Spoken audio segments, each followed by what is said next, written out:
નમસ્કાર ખેડૂત મિત્રો, ખેડૂત સેવા ભાવતાલ ચેનલમાં સ્વાગત છે। ન હોય તો ચેનલને સબસ્ક્રાઇબ કરી જો, બેલ આઇકનને પ્રેસ કરી દેજો ભૂલ્યો, જેથી કરીને હવામાન વિડીયો તમને મળી રહે। હવામાન નિષ્ણાત અંબાલાલ પટેલ દ્વારા મોટી આગાહી। હોળી પહેલા અંબાલાલ પટેલે કરી મોટી આગાહી। કરાર સાથે વરસાદ પડવાની શક્યતા વ્યક્ત કરી છે।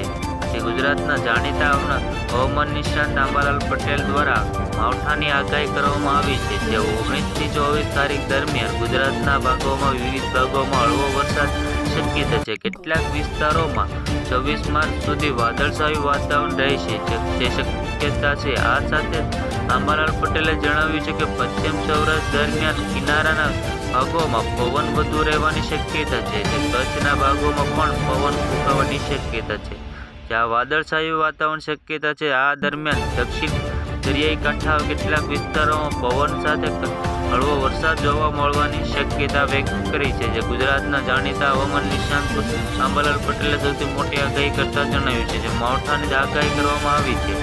જે તેમણે વધુમાં કહ્યું છે દક્ષિણ ગુજરાતના અનેક દરિયાઈ કાંઠાના સૌરાષ્ટ્રના ભાગોમાં વાદળછાયું વાતાવરણ રહેશે જે શક્યતા, પરંતુ 18 થી 20 માર્ચના દરમિયાન ફરી એકવાર હળવો વરસાદ જોવા મળવાની શક્યતા છે। 18 થી 20 માર્ચના દરમિયાન કેટલાક વિસ્તારોમાં વાદળછાયું વાતાવરણ પણ રહેવાની શક્યતા છે। મહત્તમ તાપમાન 40 થી 41 રહેવાની શક્યતા છે। જે પૂર્વ ગુજરાતના ભાગોમાં હળવો વરસાદ જોવા મળવાની શક્યતા છે। કેટલાક નહીં હળવો વરસાદને વાદળછાયું વાતાવરણ રહેવાની શક્યતા છે। તેમણે વધુમાં કહ્યું છે કે ઉત્તર ગુજરાત અને પૂર્વ ગુજરાતના મધ્ય ગુજરાતના ભાગોમાં વાદળછાયું અને પવન રહેવાની શક્યતા છે। આ સાથે સમય બંગાળના ઉપસાગરમાં હલચલ જોવા મળવાની શક્યતા છે।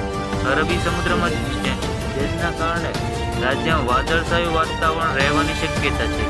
વિસ્તારોમાં બેવડી ત્રુટિ પણ અનુભવી શકાય છે। આવી જ રીતે અંબાલાલ પટેલ આવી જ રીતે ખેડૂત મિત્રો ફરી મળીએ, જોતા રહો ખેડૂત સેવા ભાવ।